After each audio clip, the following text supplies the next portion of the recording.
A pocos meses de finalizar el mandato del presidente Gustavo Petro en Colombia, llegó el momento de los balances, qué se hizo, qué se dejó de hacer, si se cumplieron o no las promesas y las expectativas con este primer mandato de un primer presidente de izquierda en nuestro país. Para hablar de ese balance y responder esas preguntas, tenemos un invitado muy especial con el que vamos a estar hablando en esta entrevista. Quédate porque te interesa.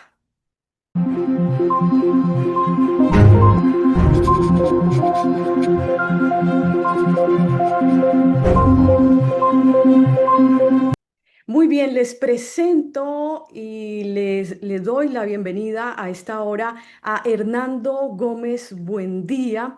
Él es filósofo, es economista, abogado, sociólogo, periodista también, columnista, ha escrito más de 30 libros, una amplia, muy amplia trayectoria y actualmente también dirige la revista Razón Pública. Hernando, muchísimas gracias por estar con nosotros y bienvenido, qué placer. Miren, muy grato estar esta tarde con ustedes, a la hora que sea. Y Bueno, muchas gracias. En YouTube, a la hora que sea, nos pueden ver. Esa es la ventaja ahora de las redes sociales y de esta así es, tecnología. a la hora que sea. A la hora que sea. Bueno, Hernando, para empezar, si uno pudiera como tomar una foto de ese cambio grande que hay en el país con el mandato del presidente Petro, pues ¿cuál sería, en tu opinión? Mira, mira, lo que hay mucha confusión, Gina. Se acabó efectivamente, se va a acabar el primer gobierno en la historia de Colombia, el primer gobierno realmente de izquierda. Ujú, Y naturalmente, pues ha habido evaluaciones, y yo voy a empezar por mencionar una serie de evaluaciones que se han publicado. La más conocida tal vez para nuestra audiencia, pues es la de Bruce McMaster. ujú. Bruce, el presidente de la ANDI, tiene un libro donde examina efectivamente la pregunta tuya. Toma, creo que 52 promesas de la campaña de Petro y examina si se cumplieron o no se cumplieron. Brookman Master. Entonces, otro ejemplo, Aurelio Suárez. Aurelio Suárez es, para quien no lo recuerda, pues no es candidato a la alcaldía de Bogotá por el Polo Democrático Alternativo. Una persona que siempre ha estado muy cerca del senador José Robledo. Digamos, es la izquierda ortodoxa. Y evalúa el gobierno de Petro y llega a la conclusión exactamente la contraria.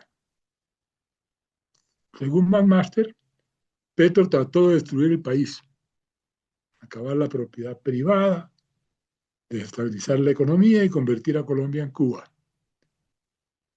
Y según Suárez, Petro es un neoliberal, un continuista de las políticas anteriores, una persona que siguiendo servía a los gringos. Y yo podría ir con la lista, que es muy divertida y muy interesante, más que divertida, es muy interesante. Digamos, a la derecha otro libro es el de William Ospina, el reconocido novelista y ensayista, que fue además el asesor principal de Rodolfo Hernández. La gente no se acuerda quién fue Rodolfo Hernández. Rodolfo Hernández fue el adversario de Gustavo Petro en la elección del 2022, casi le gana. Y él escribió otro libro atacando, por supuesto, a Petro. Y por otro lado hay libros que defienden a Petro, inclusive uno que se publicó en persa. Entonces, y por supuesto basta oír al presidente una entrevista para darse cuenta de una defensa de su gobierno. Lo que eso quiere decir es que hay mucha polarización. Y realmente esa polarización fue todo lo que pasó en Colombia. En Colombia no cambió nada de fondo, pero sí cambiaron cosas que la gente no nota. Esta fue una batalla simbólica, esta fue una batalla lingüística. No es cierto que Petro haya amenazado efectivamente con expropiar a nadie. No hay una sola ejemplo que realmente hubiera funcionado de expropiar a nadie. Si me permite entrar en detalles, claro, cuando digo eso parece que estuviera defendiendo a Petro. No, mi oficio no es defender a Petro ni atacar a Petro. El oficio mío es ponerme en los zapatos de los petristas, de los antipetristas, y tratar de entender por qué hizo lo que hizo, qué fue lo que intentó de hacer, hasta dónde logró hacer algo y hasta dónde no logró hacer algo, y lo que le enseña al país. Es decir, más allá de esta conversación y esta polarización y este ruido, que es comprensible, yo no estoy criticando ningún libro, es apenas comprensible que en vísperas de elecciones y en este clima de polarización, los libros y la gente opine de una manera muy ideológica. Yo no Ujú. le puedo pedir a Bruce McMaster que deje de ser un empresario y un presidente de la ANI para hablar. Él tiene que ver el mundo de esa manera. Y no le puedo pedir a Suárez que abandone su militancia de izquierda de 60 años y se convierta de la noche a la mañana en un pro gringo. No. Pero el oficio mío, y es lo que es difícil e interesante en mi oficio, es meterme en serio en lo que los argumentos de los unos y los otros, para poderlos evaluar y poder tratar de decir realmente qué fue lo que pasó y cómo le fue a Colombia.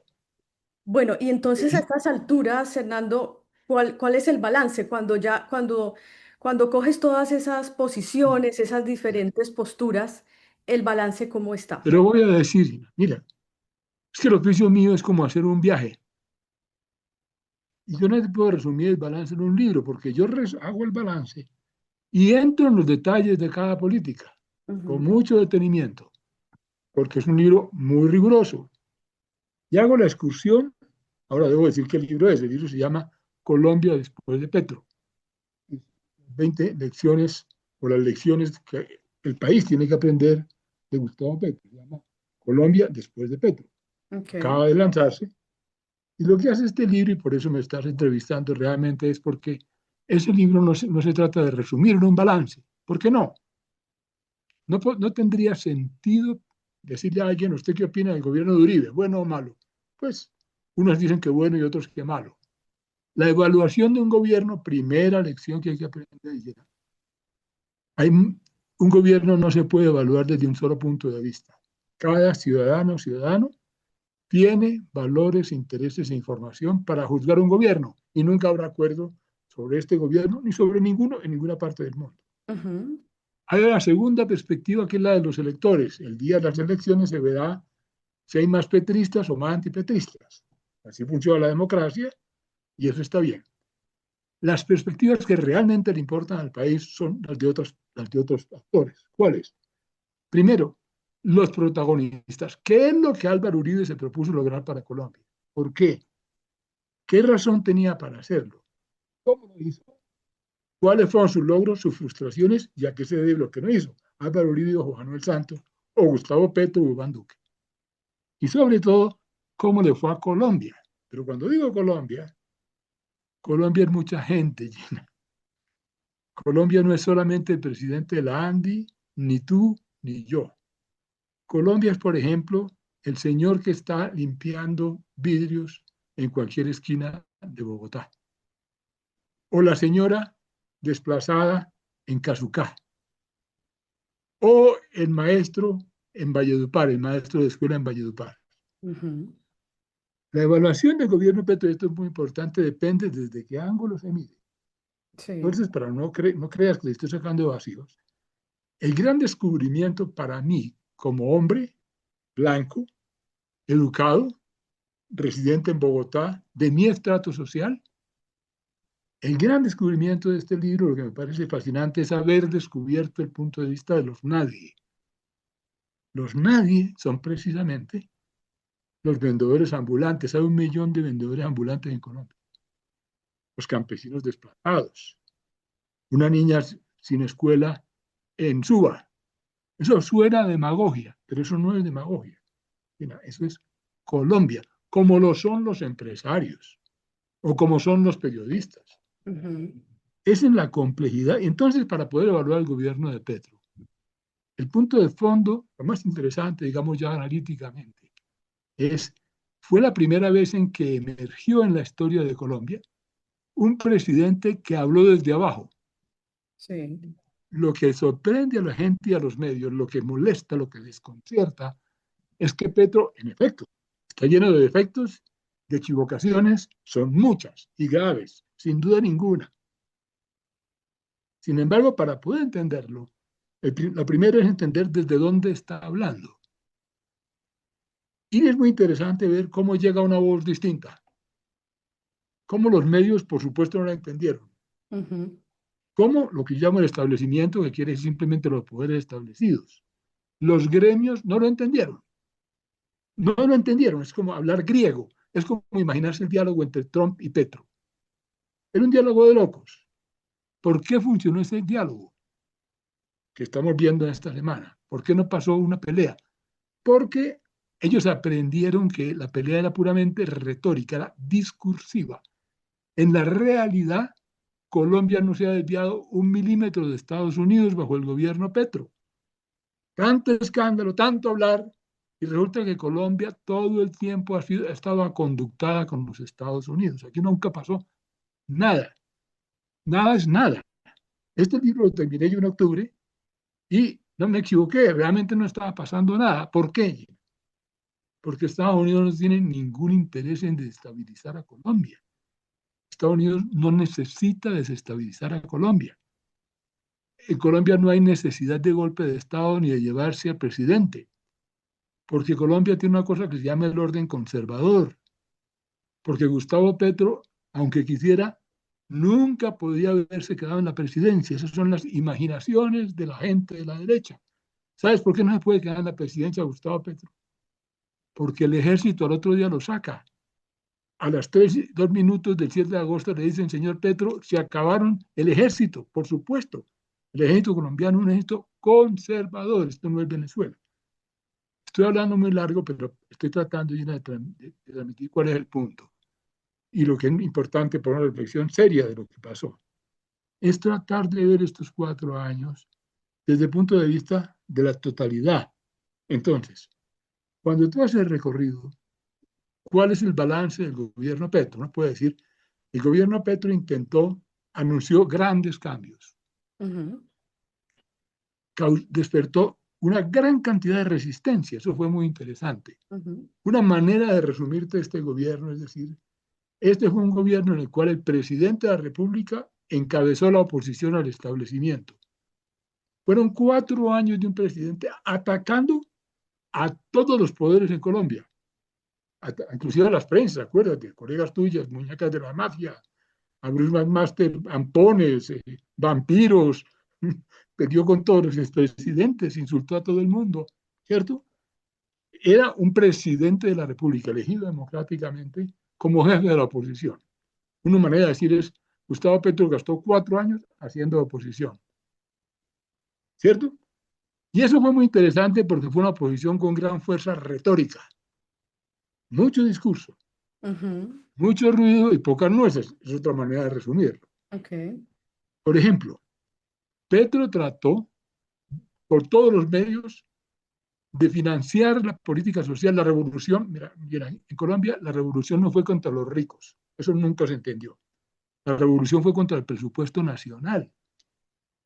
Las propuestas de Petro no le tocaban a los ricos, sino al presupuesto nacional. El problema que deja Petro es el déficit fiscal aumentado, que además no viene de Petro, viene de 1991 y se agravó bajo Duque. Es un problema de largo plazo que, por supuesto, Petro agravó. No cabe ninguna duda que Petro deja la infortunada combinación de un déficit fiscal, digamos, 7%, muy peligroso, apenas debajo del desamper en el año 99, y la combinación de una deuda externa muy alta. Entonces, por ejemplo, Cruz tiene toda razón, y los economistas, en general, cualquier economista mira, y en efecto, el déficit fiscal es creciente, es un problema serio de Colombia, ujú, por ejemplo. Pero ni es cierto que el déficit haya sido desastroso como el de Venezuela. Petro no pudo hacer o no le dejaban hacer las locuras de Maduro. Digamos, no lo dejaban hacer, pero no les dejaban hacer. ¿Qué quiere decir? El Banco de la República resistió y Petro y el Congreso resistió y los jueces resistieron y le acaban de tumbar la emergencia económica. Entonces, en Colombia la división de poderes frenó las posibilidades, lo cual está muy bien. Habla muy bien de Colombia, ¿cierto? Entonces, Petro trató y aumentó el gasto. Y lo que no aceptan, entonces, la gente que lo critica es, Al aumentar el gasto estimuló la economía. Entonces la economía bajo Petro no fue tan mal como decía la derecha. Realmente no fue tan mal. No es que sea una maravilla, estamos creciendo al 3%, mediocre, pero no es el desastre que decía, digamos, la derecha o los empresarios. ¿Por qué? Porque Petro en efecto asustó la inversión. Petro se pasó 4 años insultando a los gremios, peleando con los gremios, peleó con todos. Es decir, me mencionas 20 gremios y con todos peleó, Ujú. ¿cierto? Sí. Y espantó la inversión y no cree en el sector privado, ¿no? Y un presidente así hace, por supuesto, mucho ruido y mucho daño en las señales económicas. Al mismo tiempo que aumentaba el gasto público y la economía creció por la vía del gasto público.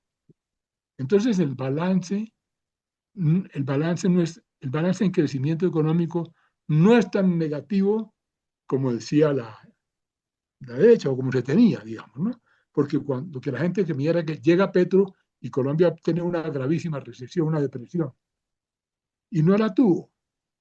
Es un ejemplo que para economistas muestra cómo hubo más alarma que realidad. Entonces, Hernando, aquí para hacer el paréntesis de a propósito del libro que estás lanzando, que ahí lo estabas mostrando que es Colombia después de Petro, ahí eres muy claro diciendo, pues no se destruyó al país como estaba Claro, temiendo la derecha, pero tampoco se transformó, no hubo ese gran cambio que se prometió al inicio.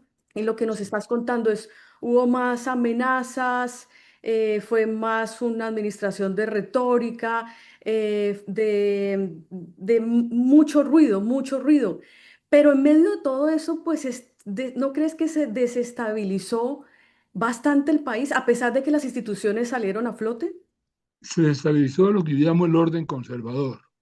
Ujú. Colombia es el país más conservador de América Latina.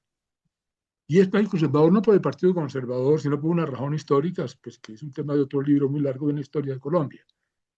Pero Colombia es el país más estable de América Latina, porque tiene un movimiento popular más débil, porque tiene una economía rentística arriba y corporatista en el medio y clientelista abajo. Porque Gina, Colombia, desde 1930, cuando se diseñó cuando se inventó la política macroeconómica, Colombia ha tenido una tradición de manejo gradualista, contracíclico, manejado por los técnicos, concertado con los gremios y tutelado desde el exterior.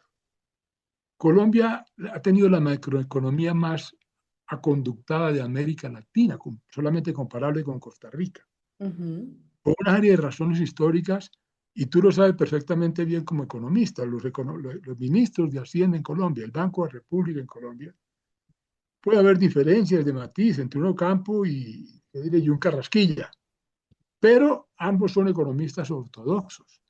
Ambos tienen alta conciencia de los límites del gasto público, de la estabilidad monetaria, de los acuerdos internacionales. Entonces, Colombia tiene una tradición de manejo ortodoxo de la economía. Ujú. Eso se mantiene. Y lo que es importante entender para entender a Colombia y realmente hacer una cosa constructiva es entender esas peculiaridades de Colombia. Si tú vas a la Argentina o al Perú o a Brasil o a Chile, lo que ves es todo lo contrario. En Argentina pues saltamos de Fernández a Milei. Entonces, Colombia, cuando tú me dices desestabilizó el país, realmente lo que hizo Petro fue, sí, desestabilizó porque le dio voz a los de abajo. Es una manera de verlo. Ok. Desestabilizó porque entró a la fiesta otros rostros. E hizo mucho más por esos rostros de lo que la gente cree, de lo que la prensa ve. En el libro está un inventario cuidadosísimo, ministerio por ministerio y renglón por renglón, de las muchas cosas que hizo Petro debajo del radar, que no son noticias, porque no son el déficit fiscal, ni el problema del gas, ni el drama de la inseguridad, que es otro gran fracaso, la paz total de Petro, sin duda ninguna. Fue una historia muy larga de violencia en Colombia. Pero por otro lado, si tú esculcas como un buen juicio, tú esculcas ministerio por ministerio y encuentras que hay una gran cantidad de cosas. Por ejemplo, el sector rural, que esto hizo mucho, mucho más de cumplimiento del Acuerdo de La Habana que Duque y Santos enteros sumados. 3 o 4 más. No quiere decir que ha llegado a las metas de los 7 millones de hectáreas o de los 2 millones, según de que se trate de qué tipo de hectáreas, de formalización o de reparto, pero avanzó 7 o 8 veces más rápidamente. Entonces, sin duda, bajo Petro, muchos campesinos recibieron tierra. De eso no hay discusión. Bajo Petro, una gran cantidad de inversiones en esa geografía que desde Bogotá no se ve, porque es que Bogotá se ve la carrera séptima. Colombia es un país de una complejidad geográfica Eh, enorme, Enorme, sí. enorme. Enorme. Pero entonces, Hernando, yo quisiera a ver si tú me respondes esa pregunta o no, porque yo entiendo el libro. Yo entiendo que estás poniéndote en los zapatos de la postura de derecha, la postura de izquierda, para intentar entender qué pasó en estos años, más allá de tomar una postura, más allá de calificar al gobierno. Pero si pudieras ayudarme, si uno pudiera decir, bueno, a estas alturas, si pudieras ponerle una calificación a Petro de 1 a 10, ¿esto es posible? No, En no es posible. No, tu no es opinión. posible. Mira, no es posible. ¿Por qué? ¿Con quién lo comparo? ¿Con Duque, por ejemplo?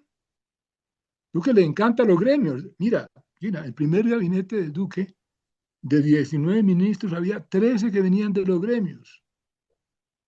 ¿Cómo le va a gustar los gremios? Si era un gobierno de los gremios. Duque, para poner otro ejemplo, Duque gastó el 3% del PIB en el programa de empleo formal. ¿Para quién? ¿Quiénes son los empleados formales? Digamos la mitad de la población colombiana. ¿Quién? La clase media para arriba.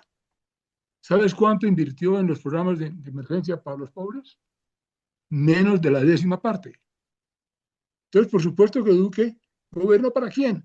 Para el sector formal, como le corresponde. No puede hacer otra cosa. Es un muchacho bien educado. Educado, no tiene idea de qué es la pobreza en Colombia porque no la ha vivido. Y lo digo sin ningún ánimo crítico, sino es la dificultad de entender, mira, una cosa que uno tiene que aprender, y tú lo sabes como periodista, y si no lo deberías saber, es la importancia que tiene saber con quién se está hablando, de dónde viene la persona, Ujú, quién es Iván Cepeda, cómo se formó, quién es Álvaro Uribe, ujú, dónde nació, cómo se formó, cuál es la educación que tiene, cómo es que ve el mundo, quién es Gustavo Petro, quién es Abelardo de la Espriella. Es una de las lecciones fundamentales del libro. Entonces, si tú me dices cómo lo califico, te digo, yo como ciudadano no tiene importancia cómo vote yo. Yo no tengo ningún inconveniente en decir cómo voto. El ciudadano, la ciudadana finalmente escoge entre lo que hay, no entre lo que no hay, ¿no es cierto? sí. Entonces, uno escoge no el ideal, sino lo que toca. Y Ujú, así vota la gente. Entonces, si me preguntas qué calificación tiene, pues no tiene sentido. ¿Por qué? No tengo, ¿con quién lo comparo? Aunque en el libro tengo que ser muy cuidadoso y hago muchas comparaciones internacionales y nacionales. ¿Cierto? Pero es que el propósito del libro y de mi contribución a la conversación pública es precisamente no ponerle calificaciones. Te contesto y no es una evasiva.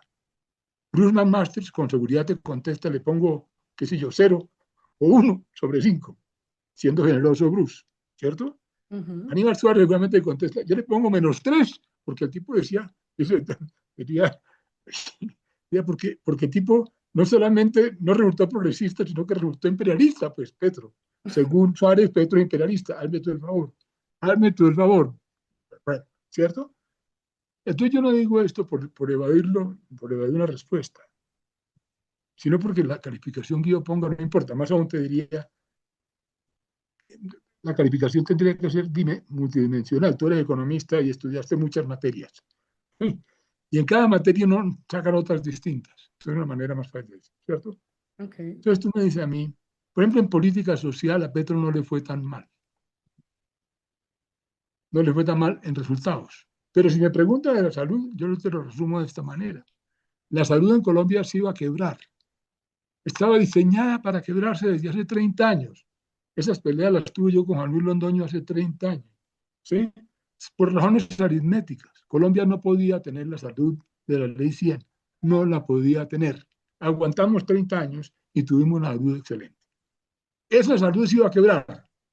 Y Carolina Corcho y Gustavo Petro resolvieron que el remedio, ya que se iba a quebrar, era quebrarla de una vez, el par de genios. Después, digamos, de que Alejandro Gaviria, como ministro de Santos, había tratado de evitar la quiebra de la salud, porque ese es el oficio del ministro, que no se quiebre una cosa que se va a quebrar.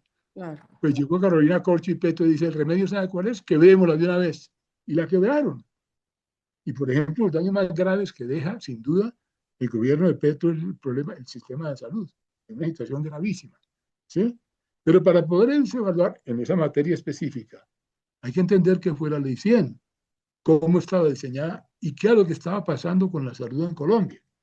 Porque es que otra cosa, Gina, muy interesante que pasa y es muy natural, es que, y no le pasa solamente a Petro, es suponer que los problemas de Colombia empezaron con Petro. No, no, no, niña, por Dios, no es así. Como digo yo en chiste, la única ley comprobada de la ciencia política, la única ley comprobada, más comprobada, científicamente comprobada de la ciencia política, es que el peor gobierno siempre será actual, siempre, porque la gente no se acuerda de cómo eran los gobiernos anteriores. Y a cualquier parte del mundo uno pregunta, ¿cuál es este peor gobierno? Peor que este no puede haber ninguno. Yo llevo diciendo eso desde que nací, ¿no? Y me han tocado muchos presidentes. Entonces, la comparación, yo creo que es parte pedagógica lo que estoy tratando de hacer, y creo que pues, es un espacio adecuado para tratar de hacerlo, es ese. Okay. Uno puede calificar, pero debe calificar distinto, porque, por ejemplo, si me pregunto una cosa en la cual Petro se rajó clamorosamente y gravemente para el país, en la paz total.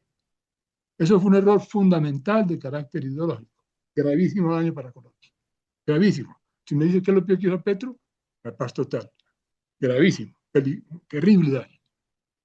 Y lo digo mirando las cifras, mirando los hechos, después de un balance, como te digo, cuidadoso, de mirar las disidencias, qué pasó, con la mejor información disponible.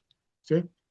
Pero si me miro, por ejemplo, la política social, en educación superior lo hizo bastante bien. ¿Sí? Esos son hechos. Tal vez no a mi gusto, pero creó sedes universitarias. Claro, entonces la oposición le saca el lío del ICETEX y el manejo del ministro actual, pues que es una locura. El ministro, ¿cómo se llama este muchacho? Que es el ministro de Educación, como quiera que se llame el muchacho, pues es un activista, ¿no? Es un genio que se quiere el ICETEX y dice la solución es crear un banco privado, es decir, encarecer el crédito. Ese señor Rojas no entiende, no sabe sumar, le debían quitar el diploma si es que lo tiene, por ejemplo, ¿no? Pero en educación, si nos suman lo que ha hecho Petro, para poner ese ejemplo, sí, creó sedes universitarias, aumentó la gratuidad, hubo una inversión considerable, hubo la ley de reforma de la educación superior. Entonces ya podríamos hablar muy largamente, Claro. y no quiero aburrir a la gente, sino contarles eso, la importancia de distinguir, de diferenciar, de precisar. ¿Por qué, Gina? Déjame Ok, simplemente terminar claro. con esto. Porque esta polarización entre Bruce Master y en este caso Aníbal Suárez, que son personas Aurelio, sí. excelentes, capaces, le hace mucho daño a Colombia. Ujú, claro. Porque es un diálogo de intereses donde ninguno de los dos está pensando realmente en el conjunto del país. Ese es el punto. Bueno, Hernando, muy importante para los que van a leer tu libro. Ahí hay una frase súper interesante y es que es un libro para los que quieren entender lo que nos llevó a esto y no para confirmar lo que uno piensa de este gobierno, de lo malo o bueno que ha sido. Entonces, muy importante también la aclaración y por dónde es que ha ido esta charla. Nos quedan 2 minuticos, Hernando, pero ya vienen las elecciones. ¿Tú crees que como país, con esto que pasó en estos últimos años, con esta administración que nos decías, por primera vez es la voz de un presidente de los nadie, como nos estabas diciendo, vamos a ser capaces como país de tener unos puntos en común, de escuchar al otro y de avanzar como un todo? No, desafortunadamente no. Y como es claro, esta locura de las consultas, lo que está pasando hoy, lo que está, Ujú. esto, en mi opinión, no estoy seguro, yo no soy profeta, pero muy probablemente vamos a una polarización entre Abelardo de la Espriella y Efraín Cepeda, que es el peor de los mundos. Precisamente creo que para allá vamos, porque cuando hay mucha confusión Y cuando los medios hacen tal mal servicio al país porque han desinformado tremendamente al país y han hecho mucho ruido y mucha confusión, mira, la respuesta humana, natural, psicológica es cuando uno está confundido se refugia en dos sentimientos, o en la rabia o en el miedo.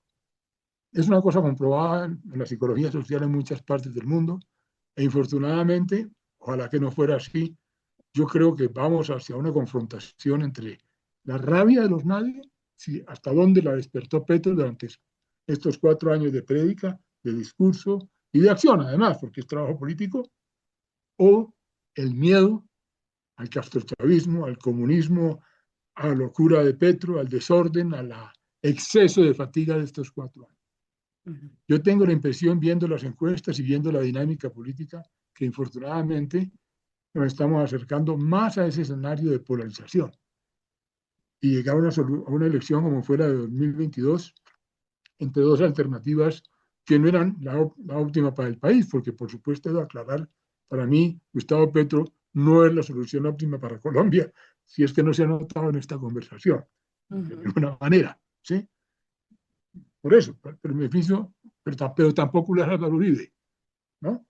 Yo no, si a mí me pregunta de cualquier presidente, te hablo igual de mal o de bien, porque Ok, es que el oficio es mío es tratar de entender, claro. ¿cierto?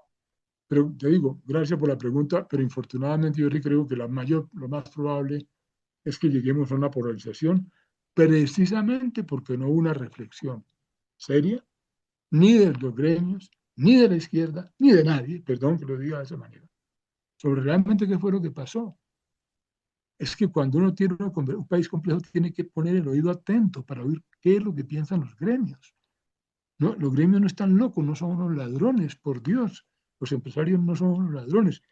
Uno con esa idea, pues no puede hacer nada, ¿cierto? Ni puede creer entonces que los pobres son una amenaza, que se van a tomar las ciudades y la primera línea se va a tomar. No, esos son imaginarios peligrosos.